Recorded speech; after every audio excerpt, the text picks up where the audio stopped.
this meeting of the Co-op Budget Committee to order at 6:30 p.m. This is a regular meeting for the month of January for the Co-op Budget Committee with an agenda that was posted in advance of the meeting as required. I'd like to introduce myself, Darlene Mann, and the members present for this evening's meeting, or include Tom Whalen, Matt McGuire, Tony Stanizzi, Brian Rader is participating by phone, and Raul Blanchet, Dave Blinn, and Cindy Van Conen have excused absences for this evening.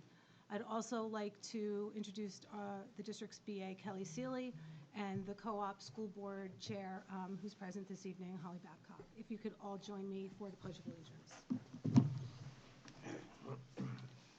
I pledge allegiance to the flag of the United States of America and to the republic for which it stands, one nation, under God, indivisible, with liberty and justice for all.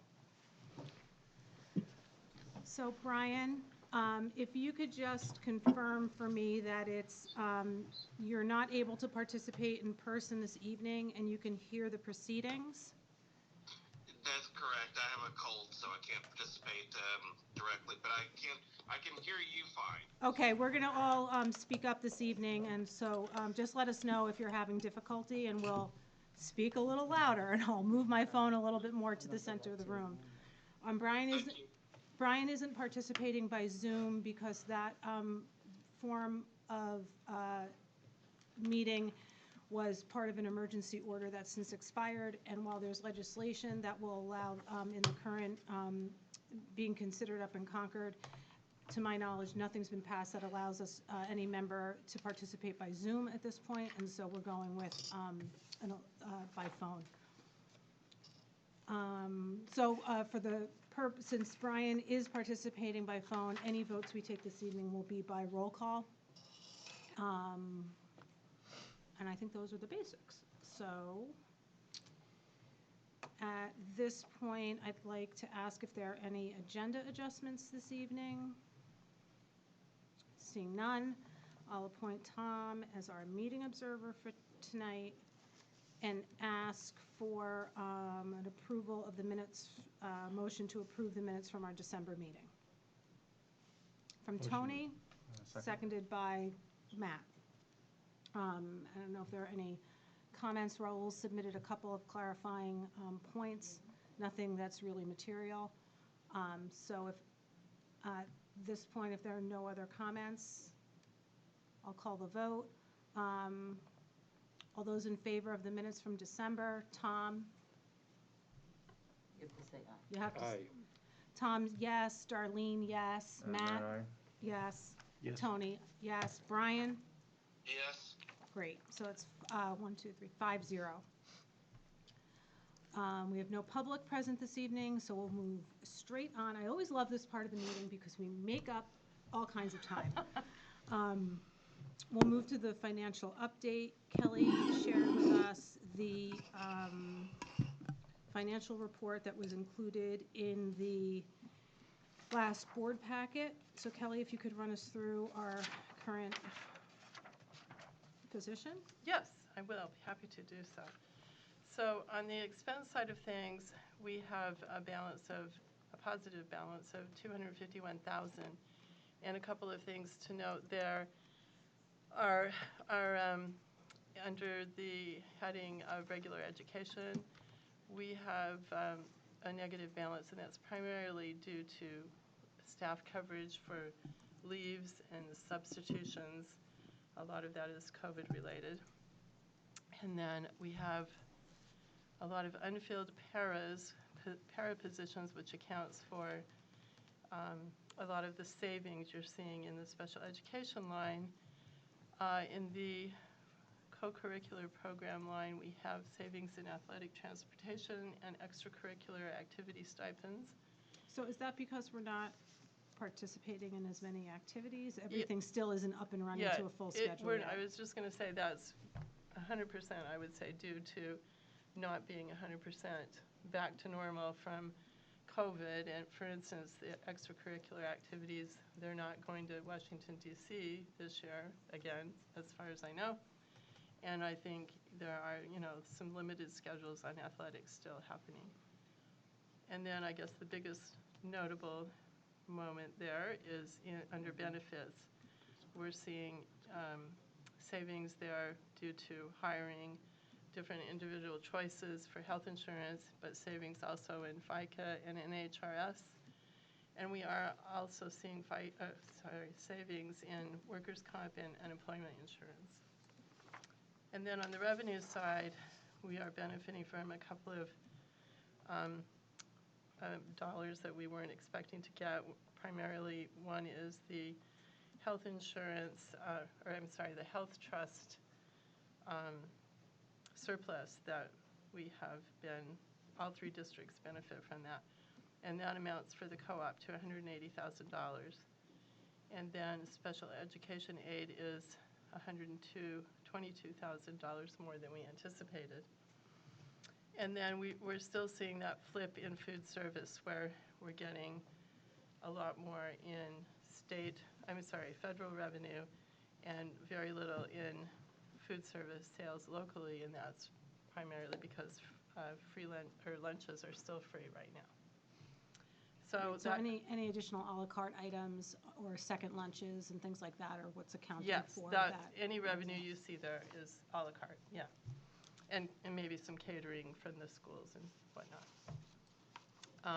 So that gives us the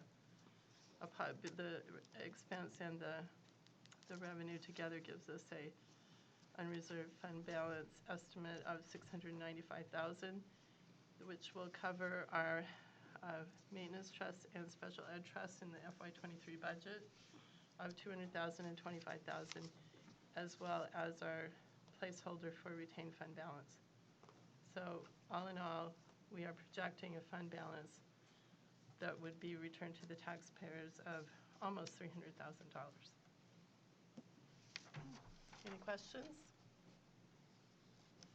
Sounds good. Okay, great. Thank you. The next item I have on the agenda is the school board update that Cindy would normally provide, and I think one of the main things that we'll get to will be with the public hearing metrics, but we can kind of make a decision if we want to talk about this now or later. One of the items in the public hearing deck that I'll be sharing with you is the first article was with regard to a lease for some energy efficiency improvements. That was a significant part of the discussion that the school board had and the update that I would anticipate, so we can kind of hold that item until we walk through some items on the public hearing. And if there's anything else at this point, Holly, that you might want to address from the last meeting or... No, I feel like we got the same report on revenue and expense, and we did a lot of conversation about the lease. So if you want to hold that till after, we'll talk about the lease. Other than that, I didn't feel like we had anything. Right, I did. Oh wait, I do have one thing. Okay. I do have a board member who has concerns about the way we use the maintenance trust. So, Okay. And that's been a question, and it could possibly come up at the public hearing in terms of, changing sort of, I think traditionally it was seen as a savings account. Forgive me, I'm not a financial person, so if I'm using the wrong word. No, you're fine. But it was seen as what I would call a savings account.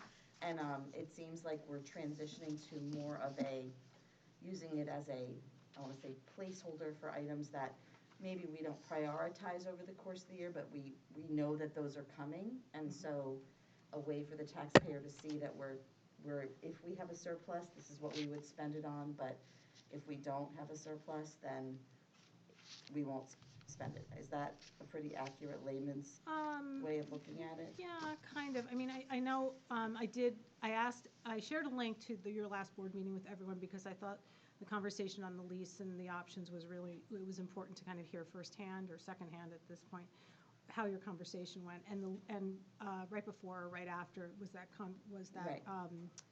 Conversation about the lease and the maintenance trust. And I understand the perspective that was brought up, and I would say probably, I would have to go back to see when we first started. It has to be probably 6 or 7 years ago, because I think at first we were only putting in like $20,000, and I think the first year we didn't even put anything in, or I don't know if somebody proposed something at the district meeting. So it's probably about, safely say, 6 years that we've had it. And for the past 3 or so, we have kind of shifted the way that the maintenance trust has been managed. I know that this has come up, I think, over the last couple of years. But I would not say it's the consensus of the board that's asking the question. It's 1 or 2 members with that concern. Yep. But I felt like that's part of my job here, right, today is to Yep. kind of. And I think, it's relevant and it's a great discussion. I think one of the reasons why we kind of move, and we've talked about this too, is we've moved, it also provides a consistency to the management of that fund from a business office perspective, so that for the districts that have it, it's all being managed the same way. So I think, and I think the issue that was raised at the meeting, which was, is there any issue if the $200,000 that's being recommended in the warrant is adjusted down, and we need to still complete the projects that are listed, are we prevented from doing so because the amount is different than what we're putting up in the warrant? And my answer to that would be no, because the projects that we identify are what we truly believe we'll be spending the money on, but they're always subject to being prioritized. And if a lower amount or no amount was put aside by the district, it then becomes the responsibility of the board and the business office to discuss the priority of the projects, what needs to shift, move, and that's why we kind of see projects linger on the CIP and things like that, right. because things are constantly prioritized. I mean, there are any number of items, even with the $200,000 that's being proposed, that could affect those projects, Right. like the way the construction industry is going and costs and availability Right. and supply chain issues. Any of those things can affect any of the estimates that we put forward. So I don't think any of the projects are, they would just face a reprioritization. But we're not prevented from doing them simply because a lower amount there's the potential for a lower amount to be approved. So. Yeah, I would just anticipate that there might be questions about this at the public hearing, and that, suffices for me, but the rest of the board I can't speak for, so. Right. Okay, no, I appreciate you bringing it forward for everybody to hear that perspective.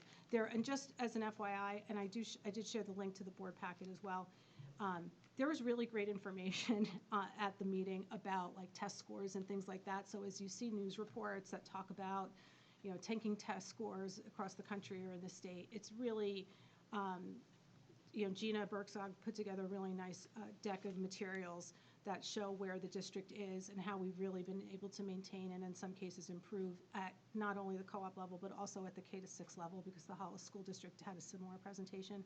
And I can't speak for what may have happened in Brookline, but I'm sure there's a similar deck that the Brookline School Board discussed as well. So that was really great information to hear and see, and that's why it was. I think it's just always, certain meetings, as you'll say, Hal, I have kind of meatier information maybe than others. There was some good policy information as well, so it was a good meeting to watch and to review the packet on. We love a meeting that goes into what we're doing on an educational perspective. Well, yeah, rather than some of the other things that we cover. Right. So, yeah, it was great meeting to have that information. I agree with you. Okay, so if anyone, I don't know if anyone has any other questions for Holly? Okay. If we can move on to the metrics for the public hearing. I shared with everybody a little bit late in the day, my apologies for that, an incomplete draft of the public hearing deck for next week's meeting. Thank you. Thank you, sir.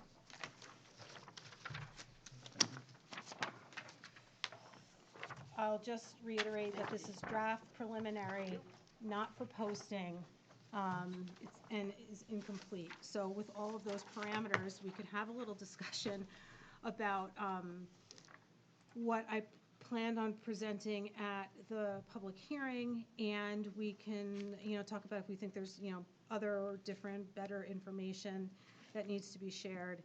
And I just wanted to kind of start with going over the format and agenda for the meeting, because it's a little bit different.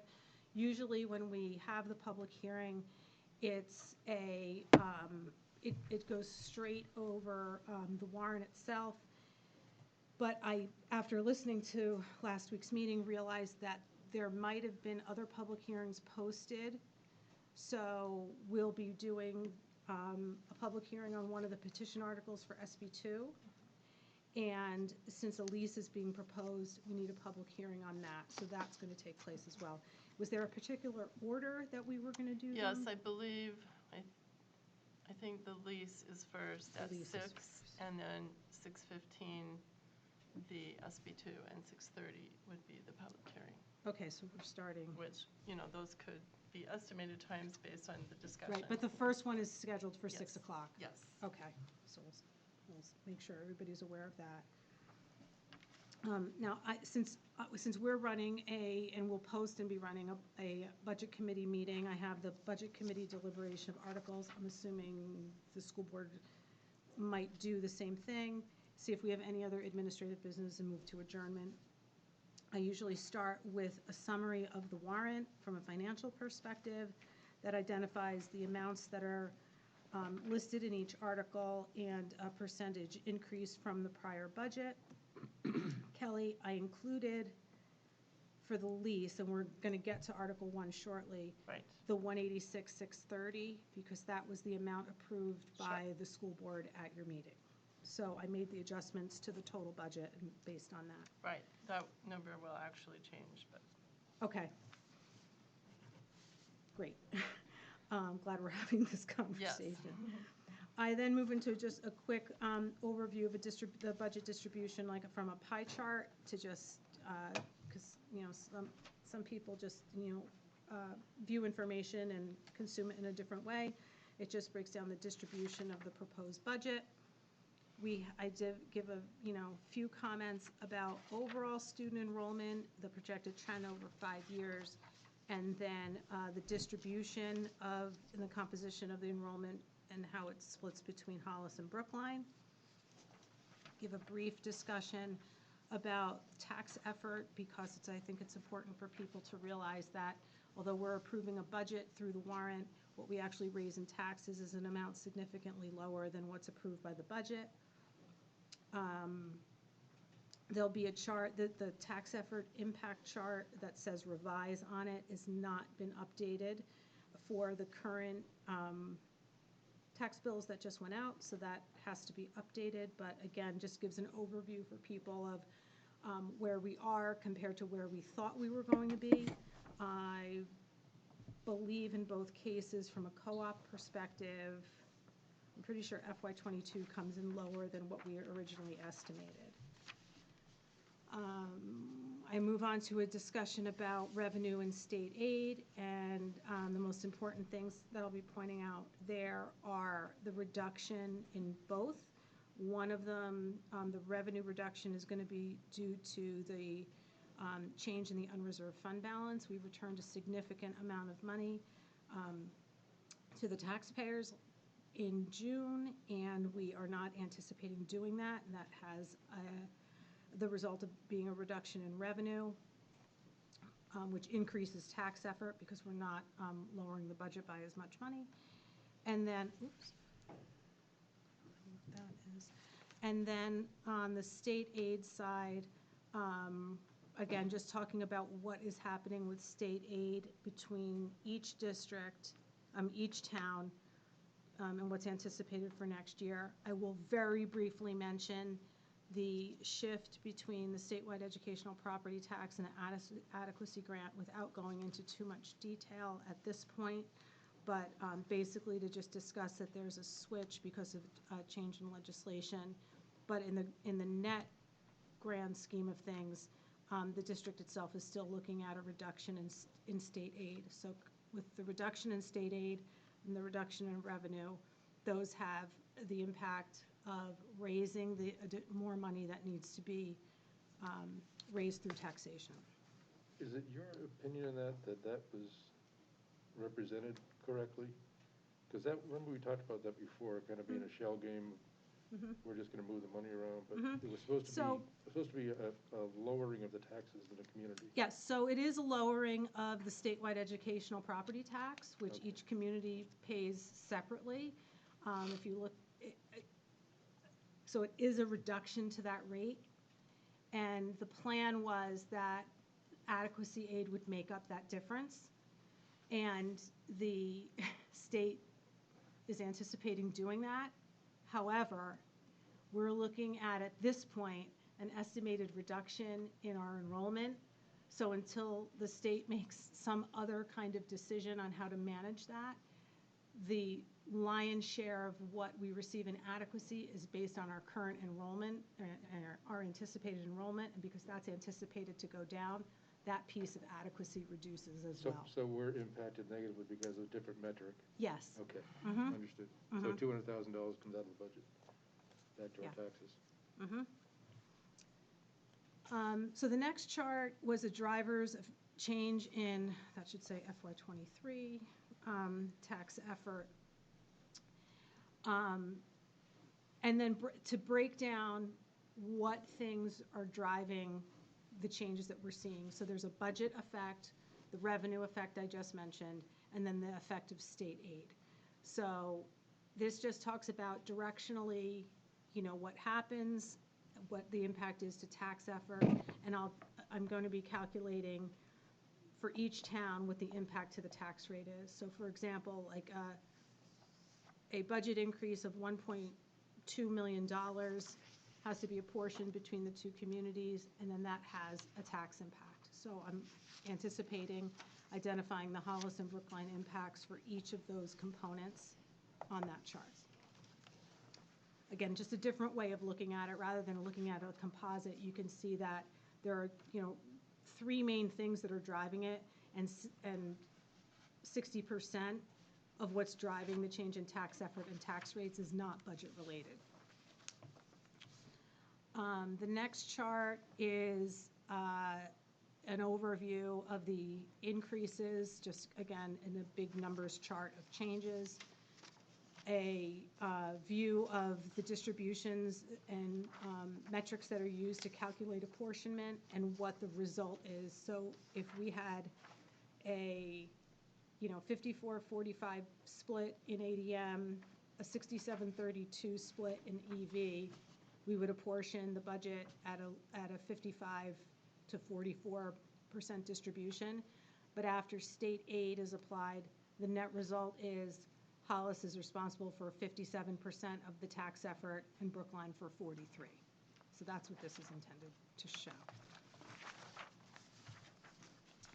At this point, again, I am going to make sure I stress this, and I can't say it often enough, and I'll make sure the minutes reflect it as well. The numbers are still preliminary. I am waiting data to enable me to calculate the tax rates. I'm awaiting information from the town of Brookline.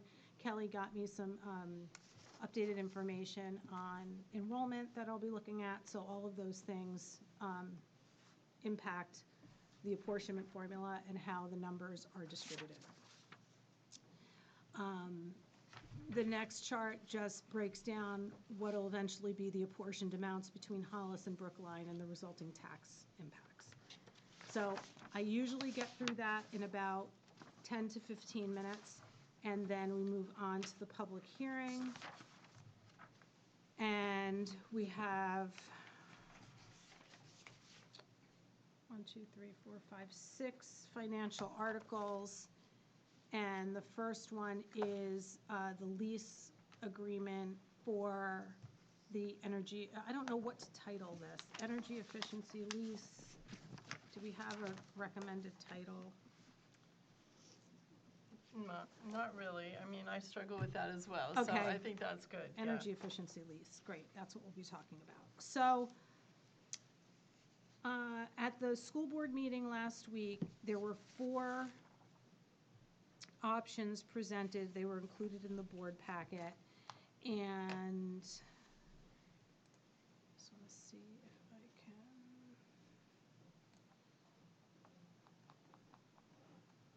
We didn't go with any of You didn't? No, they didn't. There was a oh, really? Oh, my Well, God. I thought we went with option 3, but did you change the number? Mr. Corey suggested a different number. Okay, I missed that. I did And watch it, and I missed that. Approximately That's funny you half. said that, because when I looked at option 3, I was saying, I didn't think that was the number that No, I they were think it's talking like a about. 2.8. Yeah, It was a 2 I point. have information tonight, Okay, so you great. can get the So, number. at this point, I have the wording on, and the numbers in that Article 1 are going to be changed, which affects everything in the presentation. Of course it does. And that's why it's preliminary draft, not for posting and not for consumption, because it changes like by the minute. So maybe if between Kelly and Holly, we can talk through the 4 options just to get a sense of where we are. Not looking for, a vote tonight on anything. We'll discuss that at the public hearing, after hearing from the public that I'm sure will express their opinions. But just to kind of understand where we are and what we're looking at, build on the conversation we had last month.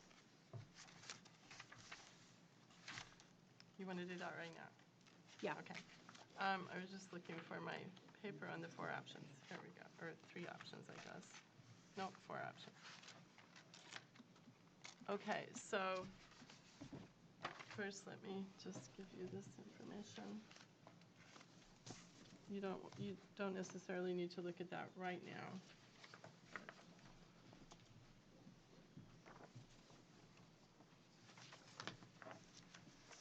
Okay, and so we started with, as Holly said, 4 options. The first option was to do all of the non-AC unit, the rooftop units. And that would have been, and we talked about this at our last meeting here, that would have been the $5.7 million with a lease payment of about $478,000. Option number 2 was to replace all the oldest units. So that would have been dates of 1996 to 1998. And that would have been $4.047 million with a payment of $338,000. But that misses a lot of the key 3rd floor units that we were really trying to capture. Option number 3 was to replace 4 units that included most of the 3rd floor and some of the 2nd floor. What? Oh, I'm sorry. Okay. And that is the number that you included in your warrant article for $2.2 million with $186,000 payment. Okay. And then option number 4 was to replace 2 units that include some of the 2nd floor and some of the 3rd floor spaces. And that was a $1.2 million with approximately $104,000 payment. Now, Holly would better explain how you came to the $2.8 million that you have in the worksheet that you see in front of you. So there was a long discussion at our meeting, because our discussions are often really short and quick, but that was a long one. And Cindy presented that at the last meeting, some members of the budget committee thought, why not go for the entire amount and just get this done?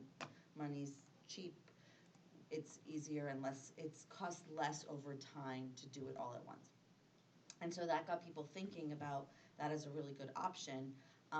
But the superintendent expressed some concerns with that, related to the fact that we haven't had anything for, we had a $2 million bond for the STEM center that didn't pass. And granted, it has different metrics to pass because it was a bond, not a lease. But the concern was that the community is really hesitant to approve more than about $2 million.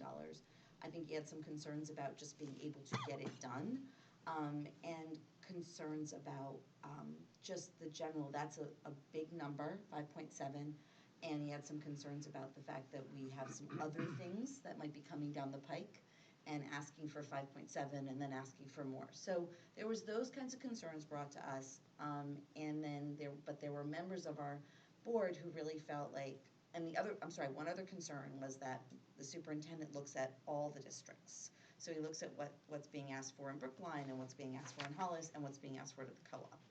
And there's some things that are being asked for at those other 2 districts that are kind of in the $1 to $2 million range for each district. And so he always thinks about the taxpayer and all of that. But co-op board members thought, we're in charge of the co-op and what's best for the co-op, and so maybe this is the time. And then there was some question as to why there was such a difference between 2.2 million and 4 million. Like, what are we missing? What units are not being replaced? Are we going to get in everything that we need? Because the real driver for this is the third floor.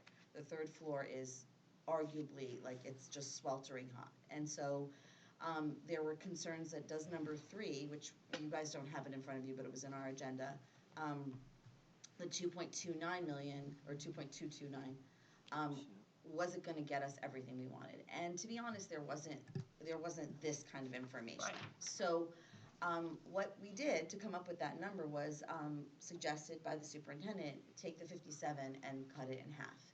And then we'll see what we can do with that amount of money. And keeping in mind that us making an approved vote on whatever amount of money was basically a placeholder for the public hearing. We could put this number out there, get information from the public, hear from all of you, and then adjust the number accordingly at the public hearing. But to put that 5.7 million number out there and then bring it down to 2 million felt like we don't want to we want to be transparent with the taxpayer. We want the taxpayer to understand what we're really looking for. So that was sort of how we came up with the 2.8. That passed. It did not pass unanimously. It was a 4-2 vote. No, it was a 4. No, we didn't have it was a 4-2 vote. So,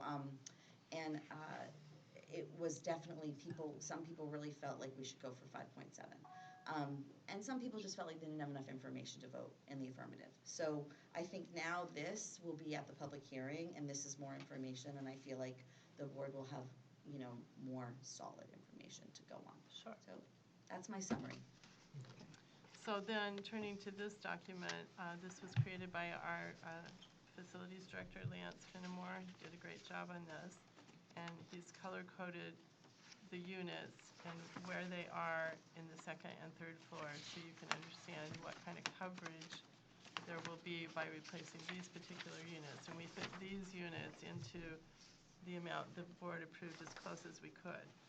So, So everything included here is what this 2.88 yes, would do. yes, that is correct. So, and each of the different kinds of units that you see on the front page are represented by a color, and those colors will point you to the different sections of the building. And in some cases, in most cases, one unit is cooling on the second and the third floor. So you can see how that lays out. And it, for the most part, covers all of the front-facing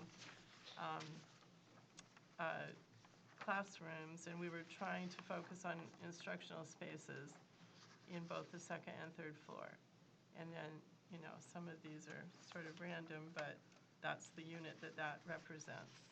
So that's the view of what you are getting for your $2.88 million. Okay. Is there a first-year payment associated with that? Yes, I just got that today, if I can find it. This is a lease, so it's not like bonds, so it's a big number, and that would be $235,471. Okay.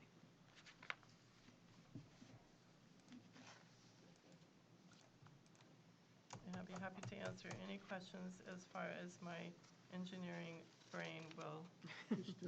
a couple of questions. So if we do the 2.8, Tony, can you just speak a little bit louder for Brian's sake? if we do the 2.8, what else is remaining that needs to be done, and when would that need to be spent? The rest of, we're hitting a lot of the oldest units, so this is a good thing. There are still some units, I don't know if I have that particular sheet with me, but I'm sure I do, that we still need to do. Here it is.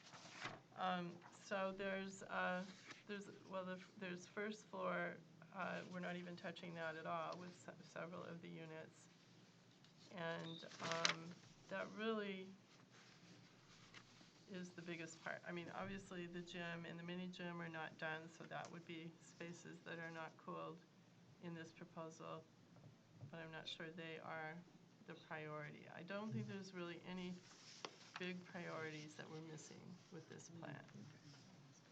And those can fit into, there's a lot of other discussions that we need to have about the building itself. And, these will be phased discussions. So this could go in phase 5. The rest of the units could go in phase 5 for all we know. I don't think there's anything that we're missing that needs to be phase 2. So given the age of the equipment, is there some thought that would be pushed into an emergency situation that we would have to do something sooner than we thought we would? It'll end up as a major expense at some time. It's not my understanding that any of these units are on the verge of collapse, or failure, I guess. So I can't say, that could happen, Yeah. but there's nothing that we have our eye on that's, oh, yeah, that one's a bad one. No, we don't have anything like that going on right now. Thank you. Question. So the sound for some reason cut out a little while earlier, and I had to call back in to fix it. But my big question was, actually a couple questions, but what's the driver for this? Well, mostly, I guess it would be two things. We want to start addressing the age of these units because we're going back to 1996 on a lot of these and some that we're not doing, to Tony's point.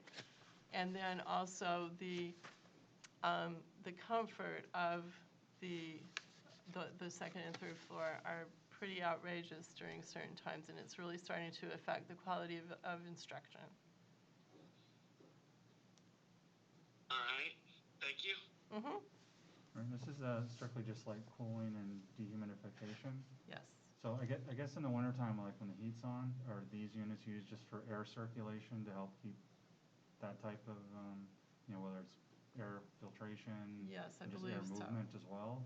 I believe that is the case with these units, yes. We're definitely hearing from members of the public, reaching out to us, emailing us about ventilation concerns with COVID. I mean, that's been a common comment that we'll get from folks who feel like we could use stricter protocols, and they are concerned about our ventilation. And we did have all of it looked at, and we definitely are meeting the needs of our students and ventilating, but this would give us even more comfort and more, better air quality. Right, and they're definitely more energy efficient compared to 1996. It would be hard not to be. So I just want to, I'm sure what will be raised as a question, so we'll just kind of head this one off.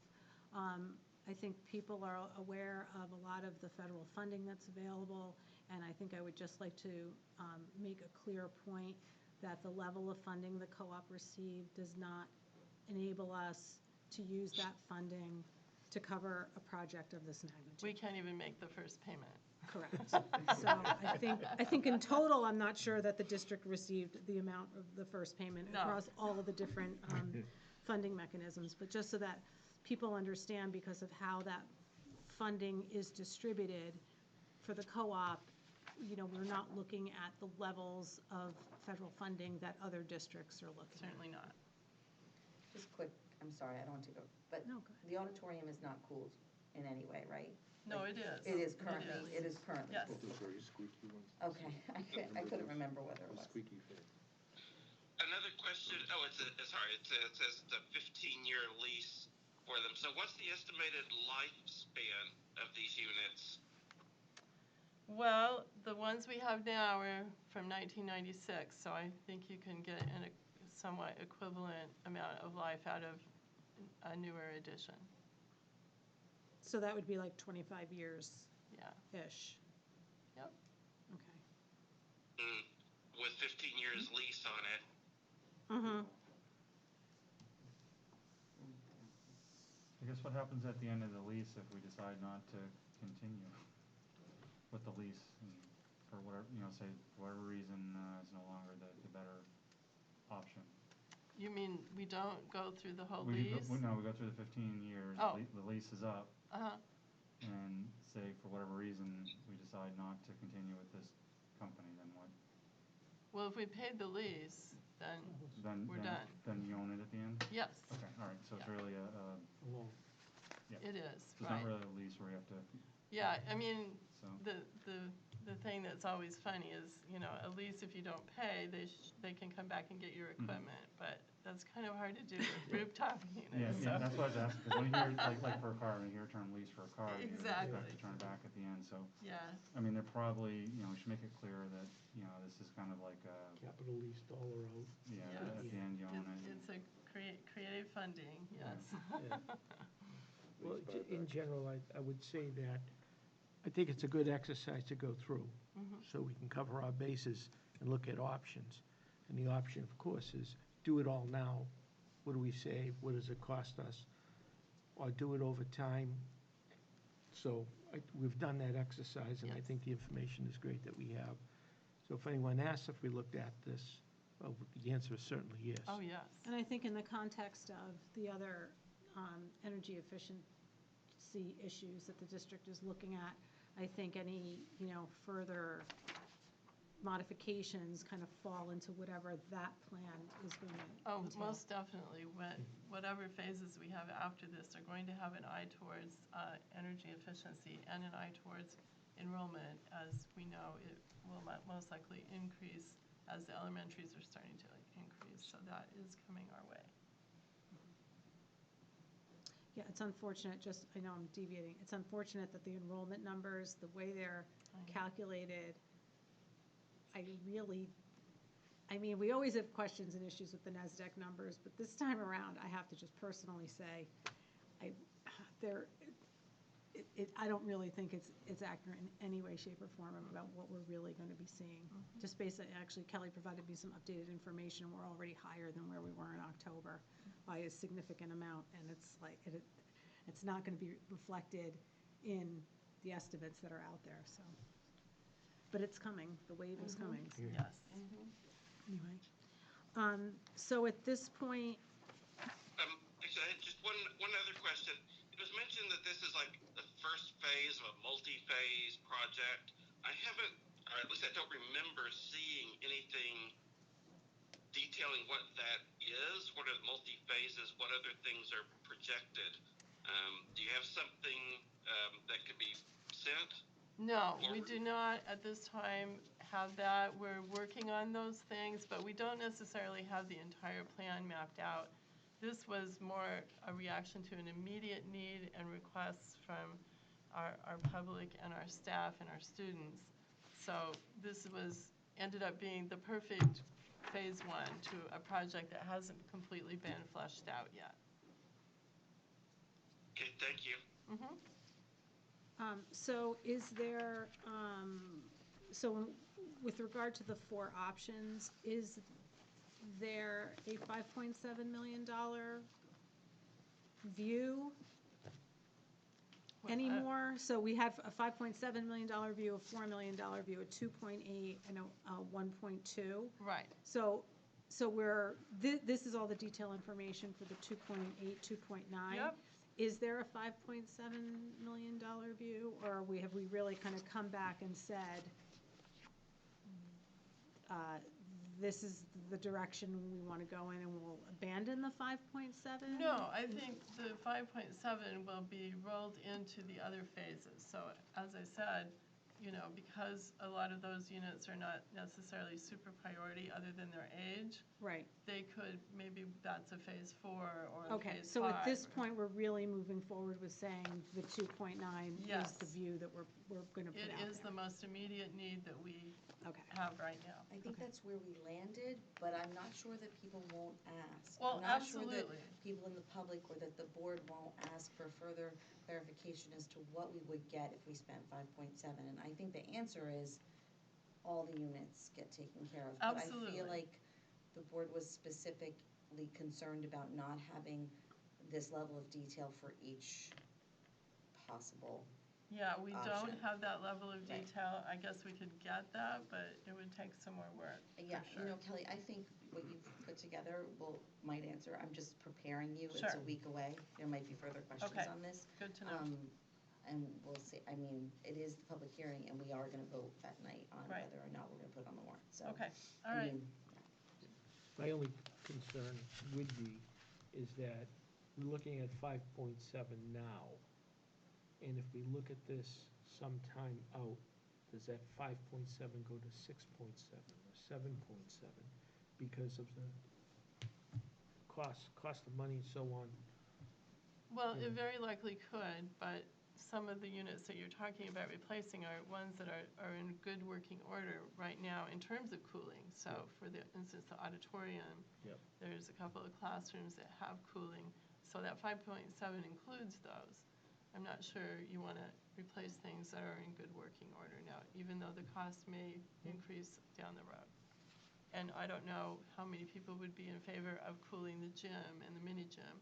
Some would, stand up for that in a second. Yep. And other people would think, no, The those gym. are extracurricular things, so we'd like to wait on that, Yeah, thank you.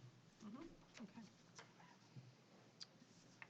Okay, great. I will incorporate the new amounts into the article language, and I'm sure, Kelly, you'll get me, like, the article language proposed Yeah, that's for definitely on the my public list, hearing. to-do list. But I think I'm pretty close on the first, the front end, like all the Yep. ones we normally have. It's the petition articles and the wording on those that I'm not sure of. So, is everybody good so far on the energy? Okay, great. So you're gonna change that from the 2.2 up to the? Yeah, that's gonna go to the 2.8. 2886491, and then the interest amount will go to 235,471. And that'll change the total amount of the warrant, the percentage increase and all of that, so. The second article is the support staff contract. I put in the second year cost. I left the same charts from the prior public hearing, so. Okay, I'll is- double check if Yeah, that's and still- I don't know if Krista is gonna Yeah, I'm sure she will, talk to that. but I can double check the numbers. I haven't Great. thought about that for a long time, so. Yeah. Okay, I'll check in with Krista to see if she'll cover support staff. okay, At the public hearing. Do Great, that thank you. really right away. next article's the operating budget, and I usually do a comparison to the prior year's adjusted operating budget. It's adjusted, the comparison is to the prior year's warrant article amount plus approved contracts. I identify some of the main drivers, and then look at maybe the top 5 increase and decrease amounts or for major changes, and I haven't done that yet, so I'll look back at the budget and fill those in. Then we move on to the SAU budget, which is Article 4. The main driver there will be the new position for the compliance manager, and I'll pull out some information on the GMR changes and associated impacts. And I'm not sure who's speaking to the SAU budget. Krista again? Who's done that Is in she on the past? SAU budget committee? Is that- She is, yeah. yeah, she could. I'll check. Okay. I could do it too, Okay. but I feel like it might be better coming from a board member. Yeah, no, that makes sense. think I it just, would too. I'm not on that committee and I Yeah. don't want to speak to it myself, but Yeah. I think it's Krista that She represents, is, it's yeah. Krista, Mhm. yeah. So I'll- Okay, so then we have the $200,000 maintenance trust and the projects that it's going to be utilized on, which are the high school roof phasing, road paving, another phase, and then some HVAC for HBMS. Oh, look at that. I have the maintenance trust listed twice. The second one that says maintenance trust should actually say special ed. Do we say special education or student services? Is it Special Education Trust. So that should be the Special Education Trust Fund for $25,000. And then I have the 4 petition articles listed. There's one that allows public access to curriculum materials. I think I shared these with everyone. One rescinds the retained fund balance. One is to adopt SB2, and one is to include tax impacts on the warrant. So once I have the wording to those, I'll put that into the deck. And we will have already, the only one that requires a public hearing is SB2. And we will have had that earlier in the evening. Yes. So that's how we do it, we do SB2 first, and then, No, the lease is first, and then SB2, and then the budget. I'm sorry, I said it earlier. That's okay. Okay, and then close the public hearing, and then go through kind of the deliberation. Now, I sometimes include a chart that talks about when the other public hearings are on the petition articles. That's what I had last year, but I think everything is done at this point. Like, I think Brookline is finished, right?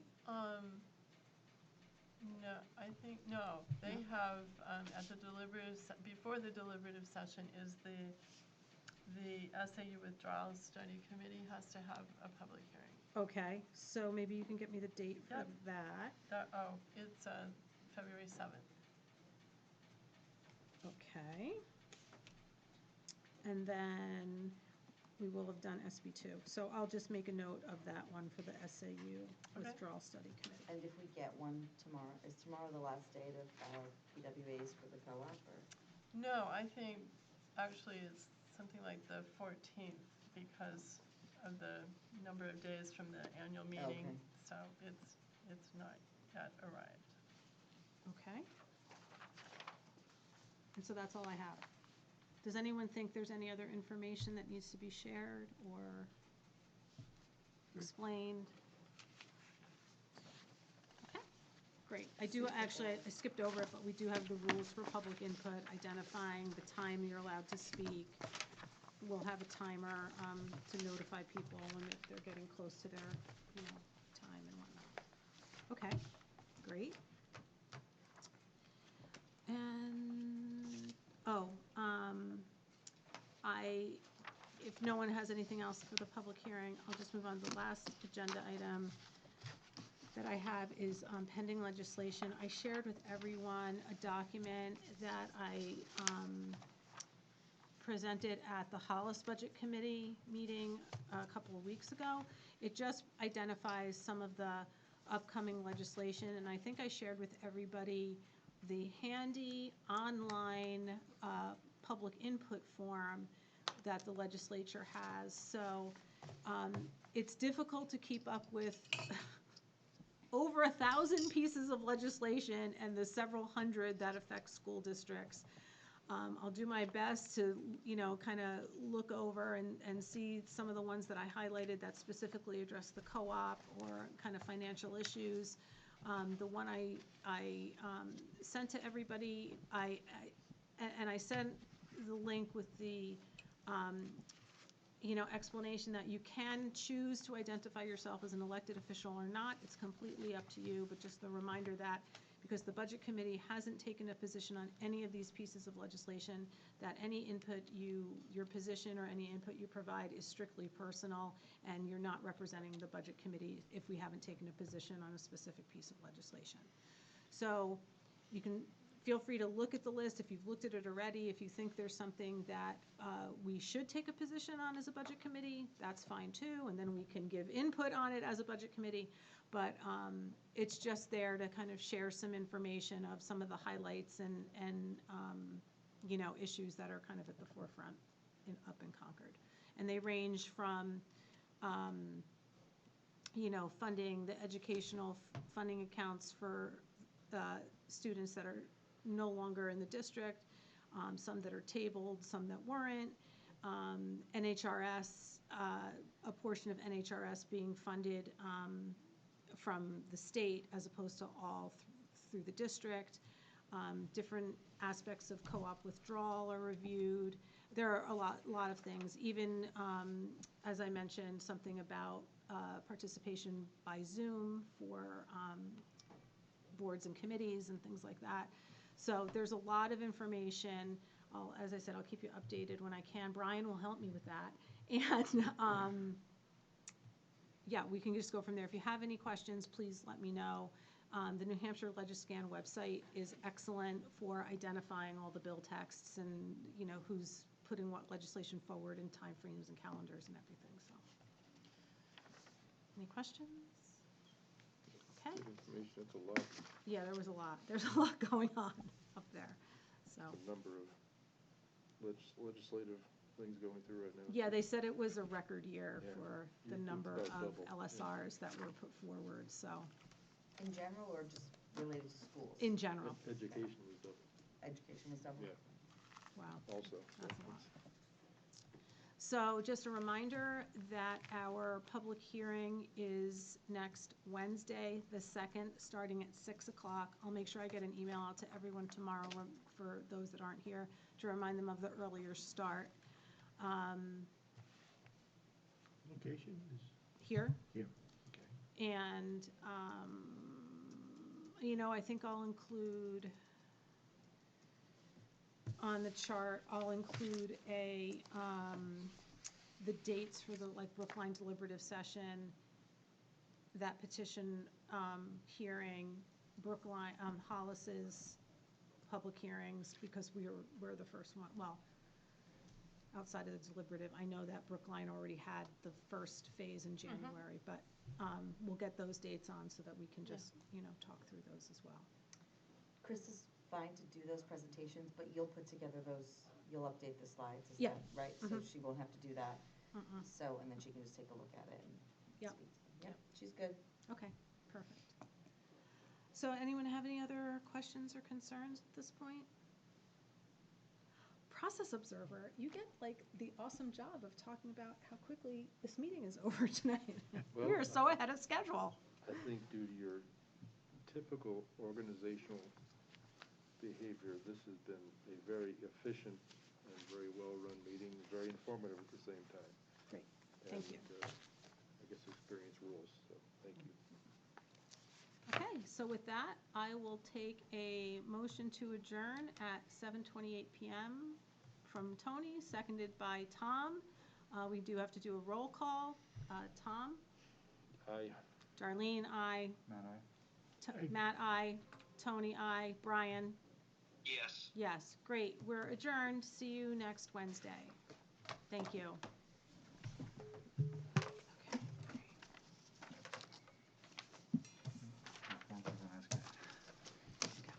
Right there waiting for you.